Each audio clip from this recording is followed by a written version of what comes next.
What up, everybody? This is Jack Slater, aka the Comic Outlaw, yeah! And we're doing Superman Hunter Prey Part 2. Yes, this is the second round between Superman and his hated enemy Doomsday, the unrelenting machine, the god of destruction. But he's going against the new god of apocalypse. And there we see Wave Rider in the Vanishing Point. And the Vanishing Point is this little space between time, space, and everything else. It's basically at the center point where all time meets. And he's studying Superman, he's studying Doomsday, and he's coming to a decision. See, the Linear Men, the group that he's part of, have a no interference in certain things, but this threatens reality and threatens time if it keeps on. Meanwhile, Superman's in Apocalypse, and he sees the destruction, burned buildings, bodies all over the place, familiar to him. He's fought this war before. And Darkseid appears. Of course, Darkseid tries to stand steady, but he falls over. And this is the thing about Superman and Darkseid. They fought, they've had battles, but they do have a respect for each other. Meanwhile, Cyborg Superman's trying to take over every system. Desaad is doing, well, his best to distract, but Desaad doesn't have the power to. Desaad has intelligence, basically like a Met type, but not super strength. The Cyborg Superman starts to tap into the systems. Now, each soldier has basically a kill switch. It's a insurance policy that Darkseid has. It's a communications device, but he's using it as a kill switch. He's starting to fry the soldiers in order to set an example. The Cyborg Superman's goal is to destroy all life. And there's Superman helping Darkseid. And why, you ask? Because Darkseid rules Apocalypse. He knows that if the Cyborg Superman takes over, he'll bring death and destruction across the universe. Darkseid, on the other hand, for all his bluster, for all those pitiful worms and everything else, he does take care of his people. He does rule over them. Wisely, some would say. He meets Wave Rider, and Wave Rider kind of starts to explain what's going on. You know, he's saying that he's not going to interfere, but at the same time he has to. And this is interesting because back in his old life, if you read Armageddon 2001, he was an activist, and now he's basically become a pacifist, someone that doesn't interfere, much like the Watcher. And this is where he feeds Superman the information he needs. Who is Doomsday? Where did he come from? Why is this creature so terrible? What is the myth, the story, his origin? And this is the basic story. These people are actually developing a creature that can survive in harsh environments. They're actually going to use him for work and other such things. But this scientist had other plans. Instead of a farmer or a builder, a death machine. So this creature, Doomsday, Proto-Doomsday you could say, was developed, and their insidious plan was this: to send it out to a harsh environment. And I'm going to spoil it right now. This is Krypton, before Krypton was Krypton. Basically, they sent it out, and these savage beasts would rip it apart. And then they would go collect the genetic sample, reclone it with the memories, and then send it out again as a baby. This act of cruelty is what makes Doomsday who he is. Basically a creature of destruction.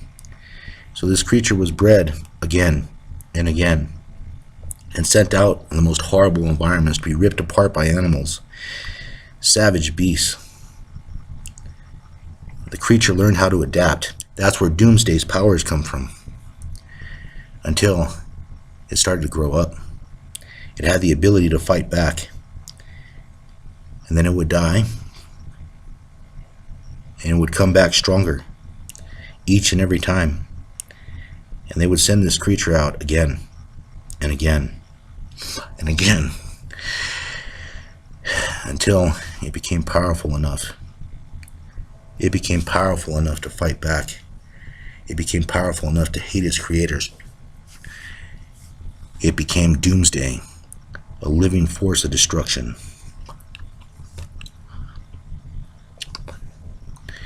And this living force of destruction hates. It wants to kill. It wants to destroy. And it found the ship, the source of its pain.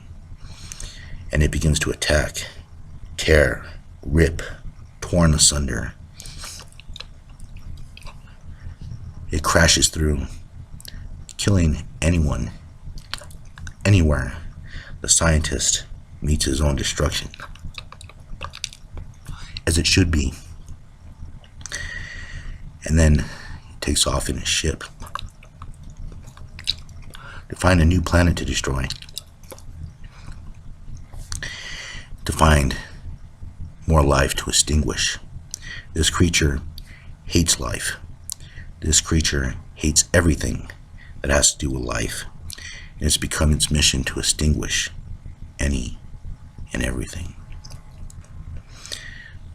Now this creature lands on another planet, and what these people do is these royals combine their powers, their essence, and they make one powerful being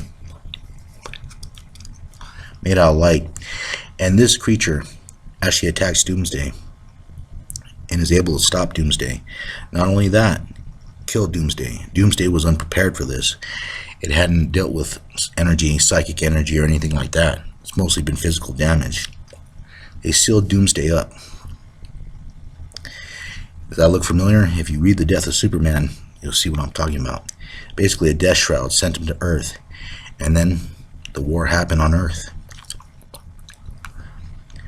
Now, Wave Rider, of course, explains all this. Superman saw it with his own eyes, and so did Darkseid.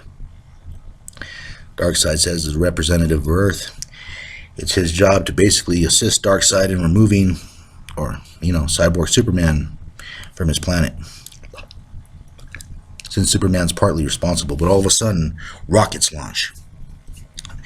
Cyborg Superman is after the food supply of Apokolips. He's trying to destroy every living being, but not only that, make them suffer. Superman first thought it was nothing but slaves, people suffering. But as you can see, you saw by those astronauts, they weren't really wanting for anything. Darkseid's just a different kind of ruler from that perspective. Life is all about perspective.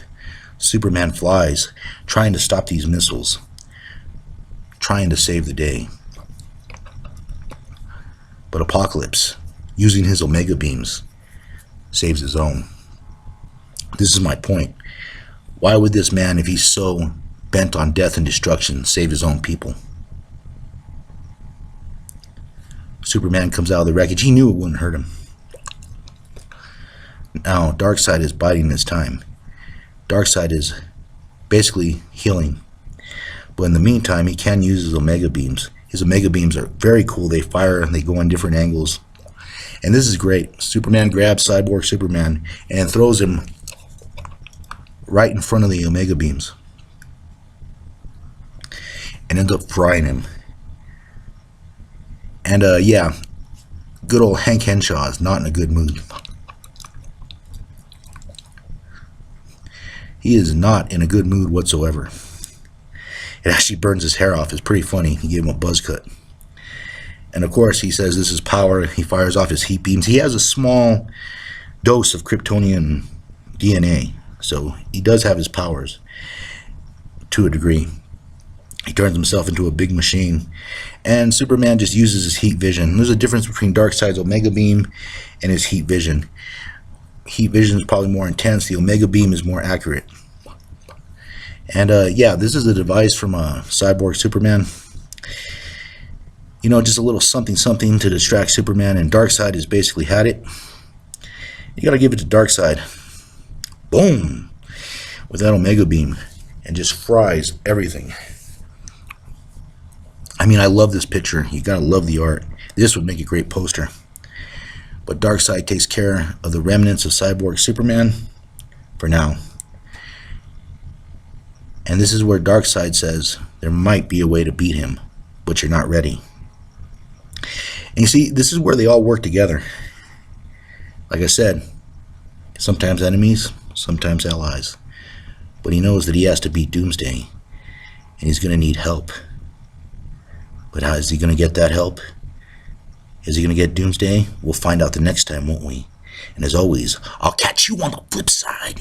Yeah.